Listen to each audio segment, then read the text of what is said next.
Well, this quadruple murder, it happened before the sun came up on North Socrum Loop Road in North Lakeland. The only survivor is an 11-year-old girl who was flown to Tampa General Hospital to get treatment. Now, the man accused of this horrendous crime is now behind bars. We have team coverage tonight.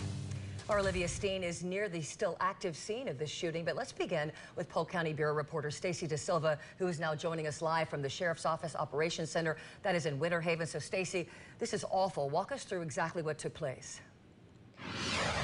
Melanie and David, the situation right now comes down to one word: why? There doesn't appear to be any connection between the shooter and these 4 victims, just a horrific random event.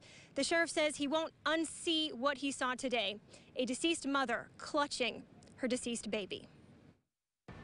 33-year-old Brian Riley did not say a word, didn't even open his eyes as he got into a cruiser at the Polk County Sheriff's Office. 12 hours earlier, the sheriff says he killed 4 people and injured a middle schooler. This was a mass shooting.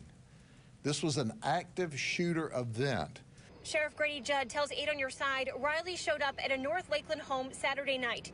He told people there God sent him to stop a woman from committing suicide. He was sent away and went home to Brandon.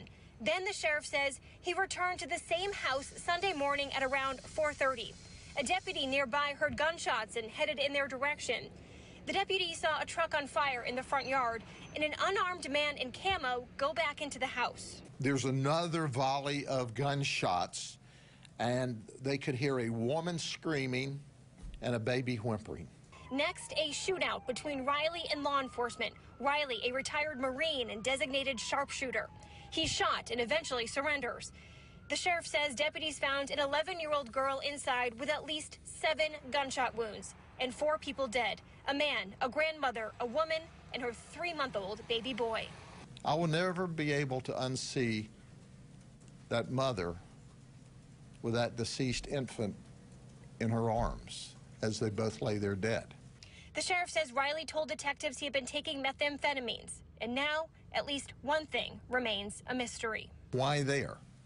This is not near his home. He has no relationship that we're aware of to any of them, and we can't answer that at this time. Now, the good news is no law enforcement officials were injured today, but that's about where the good news ends. That 11-year-old girl was life-flighted to Tampa General Hospital, where she is still being treated. Again, she may have suffered as many as 7 gunshot wounds. Just a horrible, horrible event here today in Polk County. Reporting live in Winter Haven, I'm Stacy DeSilva, 8 on Your Side. Stacy, thank you. Some sobering facts coming out of this story tonight. And the community where this massacre took place, of course, is reeling tonight in the wake of this unspeakable tragedy. Investigators are still working the scene north of Lakeland at this hour. Our very own Olivia Steen is as close as deputies and investigators are allowing the public right now. Now, Olivia, what do we know about the people who died? Well, David, as of right now, Sheriff Grady Judd only released the identity of one of the victims, 40-year-old Justice Gleason. We're still waiting for them to release the names of the others who were killed. Now, I'm told that this neighborhood in this area is usually pretty quiet, so the horrific events that unfolded early this morning are hard to digest for the people who live in this area. See stuff every day, but when it happens right close next door, yeah, you don't like it. Investigators continue to scan the homes on Socrum Loop Road as they investigate the horrific mass murder of the 4 people who live there. Ron Four, who lives nearby, says he woke up to the sound of gunshots. Well, it was like bam, bam, bam, bam, bam, like that. And I heard that more than once.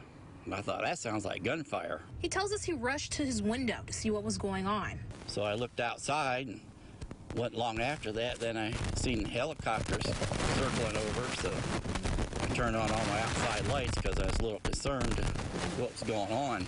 While the suspect, Brian Riley, is in jail, the meticulous investigation at the scene of this mass shooting is far from over. The murderers have shocked this community, and Four never imagined such a tragedy would happen in his own neighborhood. That's scary, but the way things are anymore, it's not surprising. Again, we are still working to find out more information about the other victims, but details are limited because of Marcy's law. Melanie?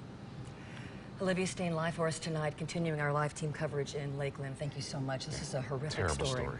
And we're going to stay with you on this story, and we'll stay with you continually on this story throughout the night, bringing you the very latest on this tragedy, both on air and online. You can find, of course, any updates on new developments by going to WFLA.com, or you can download our free WFLA app.